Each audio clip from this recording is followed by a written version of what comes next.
পৃষ্ঠা 110, চতুর্থ অধ্যায়, রাষ্ট্রের প্রকৃতি এবং এর উপাদান। প্রথমে ওই একটা টেবিল রয়েছে, টপিক ওয়াইজ ট্রেন্ড অ্যানালিসিস, ওটা তোমরা রিডারকে দিয়ে পড়িয়ে দিও, আমি পড়লাম না। টপিক এ, রাষ্ট্রের প্রকৃতি, ভারতীয় প্রসঙ্গ।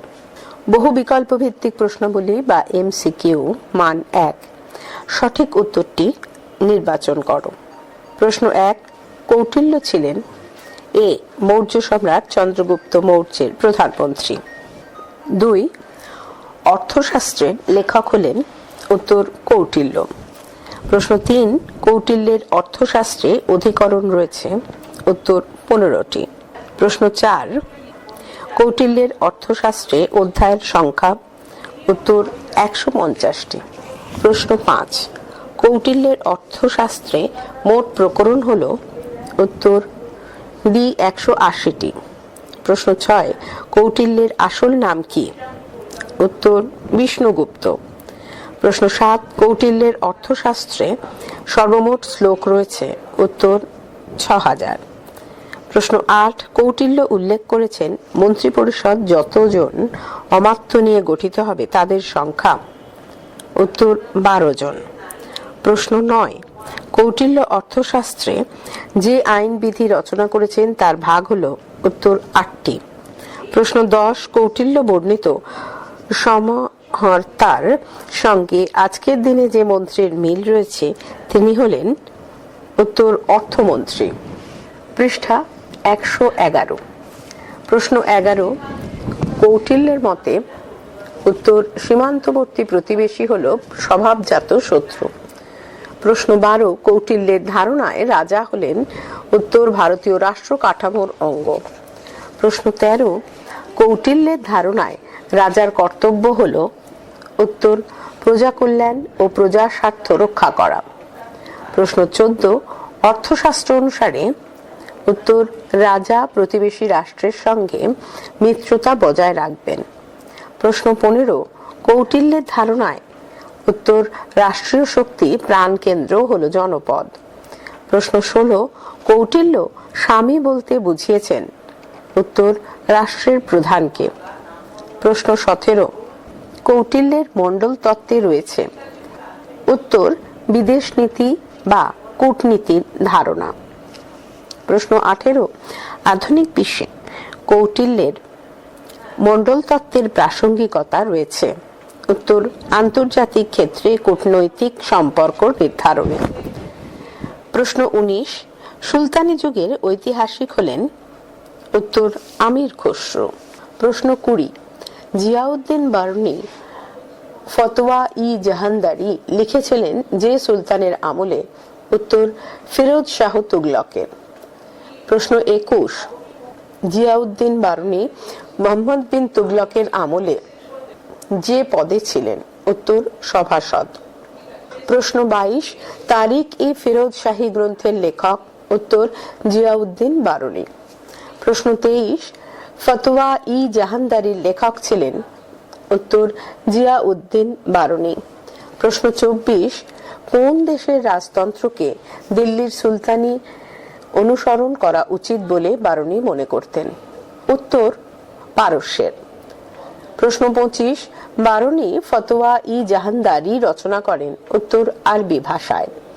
প্রশ্ন 26, তারিখ আল রসুল ওয়াল মুলক গ্রন্থটির লেখক, উত্তর মোহাম্মদ বিন জারির আল তাওয়ারি। প্রশ্ন 27, আমির খসরু রচিত গ্রন্থটির নাম হল, উত্তর কিরণ উস সাদাইন। প্রশ্ন 28, প্লেটো এবং অ্যারিস্টটলের ধারণায় বিশ্বাসী বার্নি মনে করতেন রাজার প্রধান কর্তব্য হল, উত্তর ন্যায় বিচার প্রতিষ্ঠা করা। প্রশ্ন 29, বার্নির ধারণায় যে খলিফার মৃত্যুর পর থেকে ইসলামী ইতিহাসের সাম্রাজ্যের কাল শুরু হয়েছিল তিনি হলেন, উত্তর হযরত আলী। প্রশ্ন 30, জিয়াউদ্দিন বার্নি মনে করেন যে, উত্তর রাজার বংশকৌলিন্য থাকা উচিত। পৃষ্ঠা 112। প্রশ্ন 31, বার্নি রচিত ফতোয়া-ই জাহানদারি গ্রন্থ থেকে, উত্তর সুলতানি আমলের রাষ্ট্রচিন্তা ও রাজকর্তব্যের পরিচয় মেলে। প্রশ্ন 32, বারুনির ধারণায় মুসলিম শাসকদের প্রধান কর্তব্য হল উত্তর ইসলামের প্রচার ও প্রসার ঘটানো। প্রশ্ন 33, বারুনির ধারণায় ইসলামিক রাজ্যগুলিতে উত্তর কোরআন অনুযায়ী শরিয়তি আইনই শেষ কথা। প্রশ্ন 34, রাজ্য শাসনের ক্ষেত্রে সুলতানি শাসকরা হাতিয়ার হিসেবে ব্যবহার করতেন উত্তর শরিয়ত। প্রশ্ন 35, ভারতে ইসলামী রাষ্ট্র স্থাপিত হয় উত্তর দ্বাদশ শতকে। প্রশ্ন 36, মুসলিম ধর্মগুরুরা শরিয়ত অনুসারে সুলতানের কর্তব্য স্থির করেছিলেন উত্তর 12টি। প্রশ্ন 37, প্রকৃতিগত বিচারে দিল্লির সুলতানি শাসনে সরকার ছিল উত্তর এক কেন্দ্রিক। প্রশ্ন 38, ভারতের মধ্যযুগের সার্বভৌমত্বের ধারণা হলো উত্তর মুসলিম সার্বভৌমত্ব। প্রশ্ন 39, দিল্লির সুলতানি যুগে রাষ্ট্রের প্রধান ছিলেন উত্তর সুলতান। প্রশ্ন 40, দিল্লির সুলতানি শাসনে মুসলিম প্রজাদের রক্ষক ছিলেন উত্তর সুলতানগণ।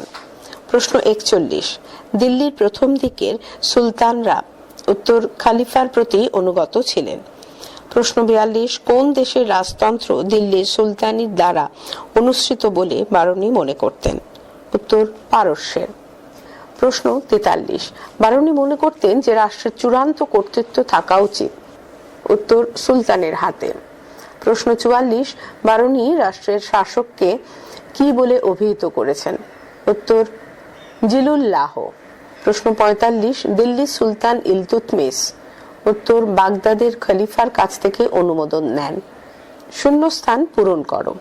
প্রশ্ন 1, কৌটিল্য রচিত অর্থশাস্ত্র গ্রন্থটি ড্যাশ ভাষায় রচিত উত্তর সংস্কৃত। প্রশ্ন 2, কৌটিল্যের অর্থশাস্ত্র অনুসারে কোষাগার ও অন্যান্য রাজকীয় সম্পদের ভারপ্রাপ্ত কর্মচারী হলেন ড্যাশ উত্তর সন্নিধাতা। প্রশ্ন 3, কৌটিল্য ছিলেন ড্যাশ প্রধানমন্ত্রী উত্তর চন্দ্রগুপ্ত মৌর্যের। প্রশ্ন 4, কৌটিল্যের অর্থশাস্ত্রে সর্বপ্রথম রাজস্ব সংগ্রাহকের নাম দেওয়া হয়েছে ড্যাশ উত্তর সমাহর্তা। প্রশ্ন 5, অর্থশাস্ত্রে কৌটিল্য রাষ্ট্রের ড্যাশ অঙ্গের কথা বলেছেন উত্তর 7টি। প্রশ্ন 6, জিয়াউদ্দিন বারুনির আধ্যাত্মিক গুরু ছিলেন ড্যাশ উত্তর নিজামুদ্দিন আউলিয়া। প্রশ্ন 7, বারুনির মতে ড্যাশ নির্দেশের ভিত্তিতে পরিচালিত শাসন হলো মুসলিম শাসনের প্রকৃত ভিত্তি উত্তর ইসলামের। পৃষ্ঠা 113। প্রশ্ন 8, বারুনি বিশ্বাস করতেন খলিফারা হলেন ঈশ্বরের প্রতিনিধি। খলিফাদের অসমাপ্ত কর্তব্য ড্যাশ সম্পাদন করেন উত্তর সুলতান। প্রশ্ন 9, জিলুল্লাহ শব্দের অর্থ হলো ড্যাশ উত্তর ঈশ্বরের ছায়া। প্রশ্ন 10, জিয়াউদ্দিন বারুনি ছিলেন ড্যাশ যুগের শ্রেষ্ঠ ঐতিহাসিক উত্তর সুলতানি। প্রশ্ন 11, আলাউদ্দিন খলজির উত্তরাধিকারী ড্যাশ নিজেকে খলিফা বলে ঘোষণা করেছিলেন উত্তর মুবারক শাহ। প্রশ্ন 12, গজনি ও ঘুর ছিল ড্যাশ শাসকদের ক্ষমতা কেন্দ্র উত্তর তুর্কি। প্রশ্ন 13, দিল্লির সুলতানি শাসনে ড্যাশ ছিলেন রাষ্ট্রের প্রধান উত্তর সুলতান। প্রশ্ন 14, ড্যাশ রাজতান্ত্রিক আদর্শ অনুসরণ করতেন দিল্লির সুলতানগণ উত্তর পারসিক। তথ্যগুলির উপর ভিত্তি করে সঠিক উত্তরটি নির্বাচন করো। প্রশ্ন 1, কৌটিল্যের ধারণায় জনপদ হলো 1 সরকার, 2 নগর, 3 রাষ্ট্রের ভূখণ্ড, 4 ভূখণ্ডে বসবাসকারীগণ উত্তর 3 আর 4 সঠিক, মানে রাষ্ট্রের ভূখণ্ড আর ভূখণ্ডের বসবাসকারীগণ সঠিক, 1, 2 ভুল। প্রশ্ন 2, চন্দ্রগুপ্ত মৌর্যের প্রশাসনে অন্যতম কর্মচারী হলেন 1 ওয়াজির, 2 দেওয়ান, 3 অমাত্য, 4 সমাহর্তা উত্তর 3, 4 সঠিক, মানে অমাত্য আর সমাহর্তা সঠিক, 1, 2 ভুল। প্রশ্ন 3, অর্থশাস্ত্রে যে সমস্ত রাজস্বের কথা বলা হয়েছে 1 জাকাত, 2 সীতা, 3 ভাগ, 4 বলি উত্তর 2, 3, 4 সঠিক, মানে সীতা, ভাগ আর বলি সঠিক, 1 ভুল। প্রশ্ন 4, জিয়াউদ্দিন বারুনির লেখা গ্রন্থ হলো 1 তারিক-ই ফিরোজ শাহী, 2 ফতোয়া-ই জাহানদারি, 3 খাজাইন উল ফুতুহ। 4 কিতাব উল রাহেলা। উত্তর 1-2 সঠিক, মানে তারিক ই ফিরোজ শাহী আর ফতোয়া ই জাহানদারি। 3-4 ভুল। প্রশ্ন 5, দিল্লির সুলতান হিসেবে খলিফার স্বীকৃতি গ্রহণ করেছেন 1 আলাউদ্দিন খলজি, 2 ইলতুৎমিশ, 3 বলবন, 4 মোহাম্মদ বিন তুগলক।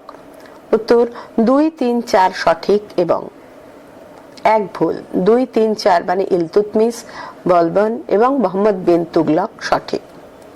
প্রশ্ন 6, সুলতানি আমলে রাজস্বের অন্যান্য কয়েকটি উৎস ছিল 1 জাকাত, 2 জিজিয়া, 3 খামোশ, 4 গাল্লা বক্স। উত্তর 1, 2, 3 সঠিক, মানে জাকাত, জিজিয়া আর খামোশ সঠিক, 4 ভুল। সংক্ষিপ্ত উত্তর ভিত্তিক প্রশ্নাবলী বা SAQ মান 1, 2টি বা 3টি বাক্যে উত্তর দাও। প্রশ্ন 1, অর্থশাস্ত্র কি? উত্তর কৌটিল্যে লেখা গ্রন্থটির নাম হলো অর্থশাস্ত্র। অর্থশাস্ত্রের মূল বিষয়বস্তু হলো রাষ্ট্রনীতি। প্রশ্ন 2, অর্থশাস্ত্রের মূল বিষয়বস্তু কি ছিল, অথবা অর্থশাস্ত্রের বিষয়বস্তু কি? উত্তর কৌটিল্যের অর্থশাস্ত্র গ্রন্থে চন্দ্রগুপ্ত মৌর্যের শাসন ব্যবস্থা, রাজস্ব ব্যবস্থা, বিচার ব্যবস্থা, ভারতীয় সমাজ জীবন, নারীদের অবস্থা প্রভৃতি বিভিন্ন বিষয়ে আলোচনা রয়েছে। কৌটিল্য তার অর্থশাস্ত্রে রাজার প্রতি বিভিন্ন বিষয়ে পরামর্শ দিয়েছেন, যথা রাজ্য শাসন, পালন, প্রজা স্বার্থ রক্ষা, দণ্ডবিধি, কূটনীতি গ্রহণ, গুপ্তচর নিয়োগ, যুদ্ধ পরিচালনা পদ্ধতি প্রভৃতি। দেওয়ানি, ফৌজদারি ছাড়াও ব্যক্তিগত আইনাবলী অর্থশাস্ত্রে বিশদভাবে বর্ণিত রয়েছে। প্রশ্ন 3, অর্থশাস্ত্র গ্রন্থটি কে কবে আবিষ্কার করেন? উত্তর অর্থশাস্ত্র গ্রন্থটি মহীশূরের পণ্ডিত ডক্টর শ্যাম শাস্ত্রী 1904 খ্রিস্টাব্দে আবিষ্কার করেন। পৃষ্ঠা 114। প্রশ্ন 4, অর্থশাস্ত্রের রাজার কর্তব্য সম্পর্কে কি বলা হয়েছে? উত্তর অর্থশাস্ত্রে বলা হয়েছে যে রাজা স্বেচ্ছাচারী না হয়ে প্রজা দরদী হবেন। কৌটিল্যের মতে প্রজাদের মঙ্গল, সমৃদ্ধি ও সুখ প্রদানের ক্ষেত্রে রাজাকে সক্রিয় থাকতে হবে। প্রশ্ন 5, সপ্তাঙ্গ তত্ত্ব কি? উত্তর কৌটিল্য অর্থশাস্ত্রে রাষ্ট্রকে জীবদেহের সঙ্গে তুলনা করে এর 7টি অঙ্গের কথা বলেছেন। এগুলি হলো স্বামী, অমাত্য, পুর, জনপদ, কোষ, দণ্ড ও মিত্র। রাষ্ট্রের বিভিন্ন অঙ্গ সম্পর্কিত এই তত্ত্ব সপ্তাঙ্গ তত্ত্ব নামে পরিচিত। প্রশ্ন 6, আমরা কিভাবে জানতে পারি যে চাণক্যের ছদ্মনাম ছিল কৌটিল্য? উত্তর গুপ্তযুগের বিশাখ দত্ত রচিত মুদ্রা রাক্ষস নাটক থেকে আমরা জানতে পারি যে চাণক্যের ছদ্মনাম ছিল কৌটিল্য। বৌদ্ধ ও জৈন শাস্ত্র গ্রন্থগুলিতেও এর সমর্থন মেলে। প্রশ্ন 7, কৌটিল্য বর্ণিত স্বামী ও রাজার সঙ্গে গ্রিক দার্শনিক প্লেটোর কার আদর্শের মিল রয়েছে? উত্তর কৌটিল্য বর্ণিত রাষ্ট্রের 7টি অঙ্গ বা উপাদানের প্রথমটি হলো স্বামী অর্থাৎ রাজা।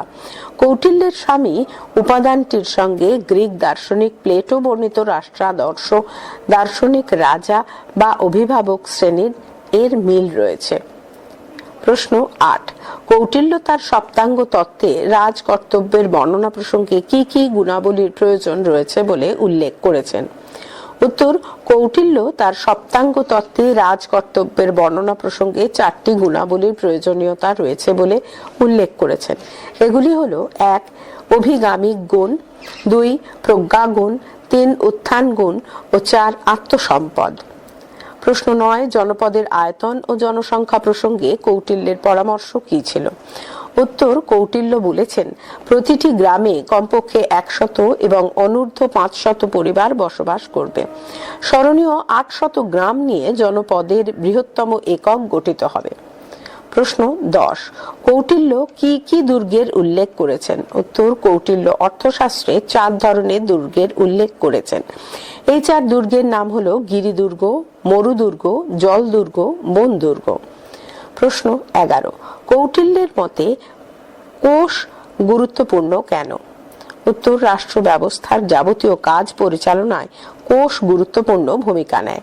রাজকোষে সোনা, রূপা মণি এবং অন্যান্য রত্ন সঞ্চিত থাকলে দুর্ভিক্ষ সহ প্রাকৃতিক বিপর্যয়ের মোকাবিলা করা যায়।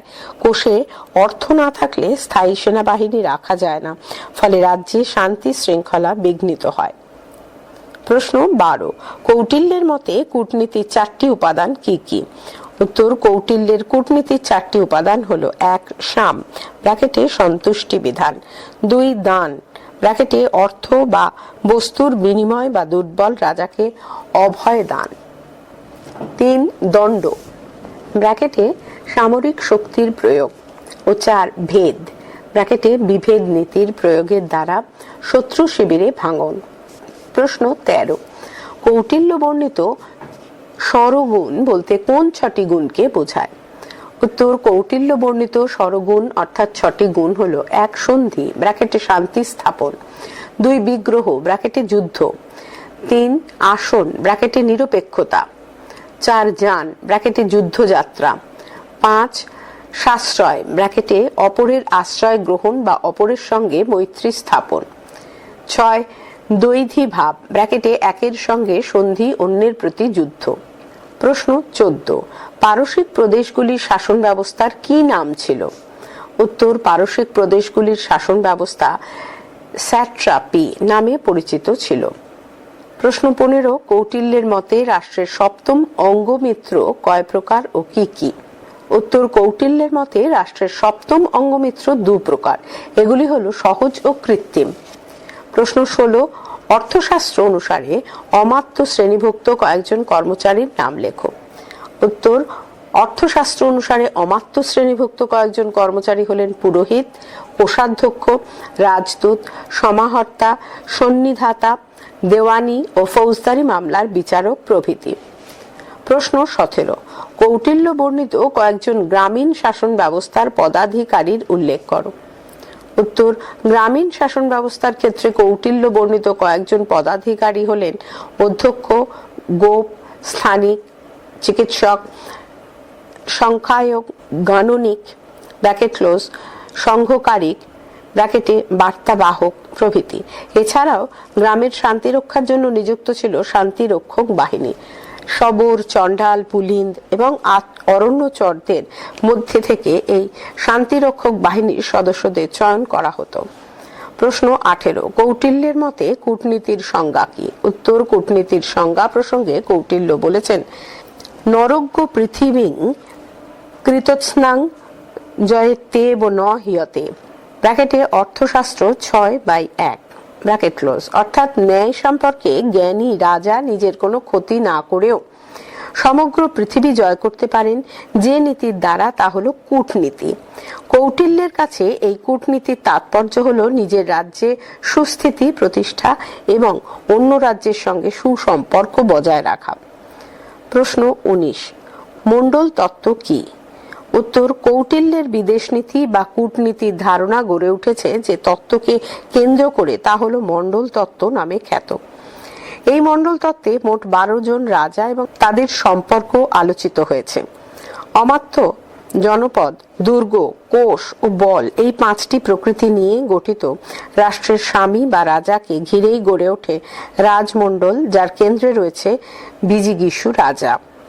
প্রশ্ন 20, মণ্ডল তত্ত্বের দ্বাদশ রাজমণ্ডলগুলি কি কি? উত্তর, মণ্ডল তত্ত্বের প্রথম শ্রেণীতে রয়েছে বিজিগীষু রাজা, যার সঙ্গে বাকি 11 জন রাজার শত্রুতা ও মিত্রতার সম্পর্ক হয়। এই 11 জনের মধ্যে দ্বিতীয় শ্রেণীভুক্ত 5 জন রাজা হলেন: 1 অরি ব্র্যাকেটে শত্রু, 2 মিত্র ব্র্যাকেটে বিজিগীষু রাজার বন্ধু, 3 অরি মিত্র অর্থাৎ ব্র্যাকেটে শত্রু রাজার বন্ধু, 4 মিত্র মিত্র অর্থাৎ ব্র্যাকেটে বিজিগীষু রাজার বন্ধুর বন্ধু ও 5 অরি মিত্র মিত্র ব্র্যাকেটে শত্রু রাজার বন্ধুর বন্ধু। সপ্তম থেকে দ্বাদশ সংখ্যক রাজা হলেন: 1 পার্শনিক গ্রাহ ব্র্যাকেটে পশ্চাদের শত্রু, 2 আক্রন্দ ব্র্যাকেটে পশ্চাদের বন্ধু, 3 পার্শনিক গ্রাহ্য সার ব্র্যাকেটে পশ্চাদের শত্রুর বন্ধু, 4 আক্রন্দ সার ব্র্যাকেটে পশ্চাতের বন্ধুর বন্ধু, 5 মধ্যম মানে মাঝামাঝি, 6 উদাসীন ব্র্যাকেটে নিরপেক্ষ। পৃষ্ঠা 115। প্রশ্ন 21, কৌটিল্য রাষ্ট্রের শক্তি প্রসঙ্গে কি মতামত প্রকাশ করে গেছেন? উত্তর, কৌটিল্য বলেছেন রাষ্ট্রে রাজার শক্তি 3 প্রকার। 1 মন্ত্র শক্তি ব্র্যাকেটে মন্ত্রীদের সঙ্গে পরামর্শ ক্ষমতা, 2 প্রভু শক্তি ব্র্যাকেটে বাস্তব সম্পদ ও বল ক্ষমতা, এবং 3 উৎসাহ শক্তি ব্র্যাকেটে রাজার ব্যক্তিগত দৈহিক ও উদ্যোগ ক্ষমতা। এই 3 ধরনের শক্তি প্রয়োগের দ্বারা রাজা যে সফলতা অর্জন করেন তা হল মন্ত্র, প্রভু, উৎসাহ, সিদ্ধি। প্রশ্ন 22, জিয়াউদ্দিন বারুনী রচিত 2টি গ্রন্থের নাম করো। উত্তর, সুলতানি যুগের সর্বাধিক উল্লেখযোগ্য ইতিহাসবিদ ও রাষ্ট্রনীতিবিদ ছিলেন জিয়াউদ্দিন বারুনী ব্র্যাকেটে 1285 থেকে 1357 খ্রিস্টাব্দ। তার রচিত 2টি গ্রন্থ হল তারিখ ই ফিরোজ শাহী এবং ফতোয়া ই জাহানদারি। প্রশ্ন 23, জিয়াউদ্দিন বারুনী রচিত ফতোয়া ই জাহানদারি ভিত্তি কি ছিল? উত্তর, জিয়াউদ্দিন বারুনী ইতিহাসকে শুধুমাত্র একটি ধারা বিবরণী বা কাহিনী বলে মেনে নিতে রাজি ছিলেন না। তিনি বিশ্বাস করতেন ইতিহাস ধর্ম বা ঐতিহ্য নয়, তা হলো বিজ্ঞানসম্মত বিশ্লেষণ। এই বিচারে তার ফতোয়া ই জাহানদারির ভিত্তি ছিল পর্যবেক্ষণ, অভিজ্ঞতা ও সত্যানুসন্ধান।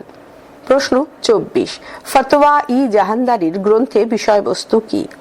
উত্তর, বারুনী রচিত ফতোয়া ই জাহানদারি গ্রন্থের বিষয়বস্তু হল রাজতন্ত্রের সঙ্গে ইসলামের সম্পর্ক কিরূপ হওয়া উচিত, রাজার কি কি দায়িত্ব ও কর্তব্য পালন করা উচিত, দিল্লির সুলতানদের শাসন নীতি কোন পথে পরিচালিত হওয়া উচিত, সুলতানি শাসনের প্রকৃতি বা স্বরূপ কেমন হওয়া উচিত প্রভৃতি।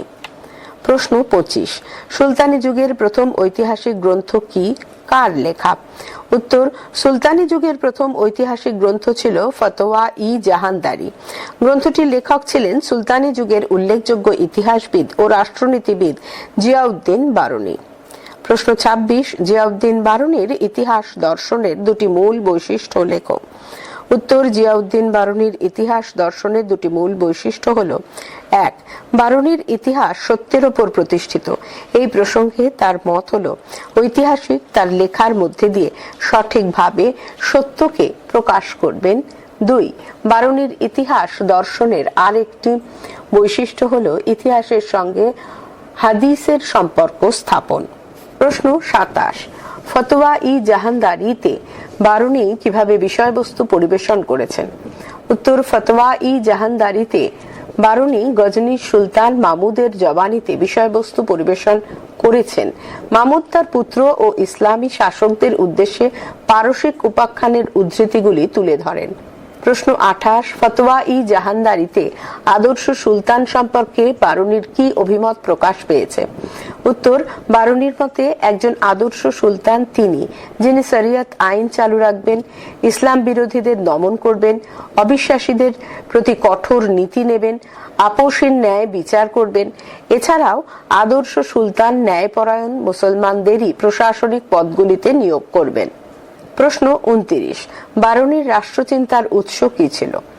উত্তর, গ্রিক দার্শনিক প্লেটো এবং অ্যারিস্টটলের রাষ্ট্রচিন্তা বারুনীকে প্রভাবিত করেছিল।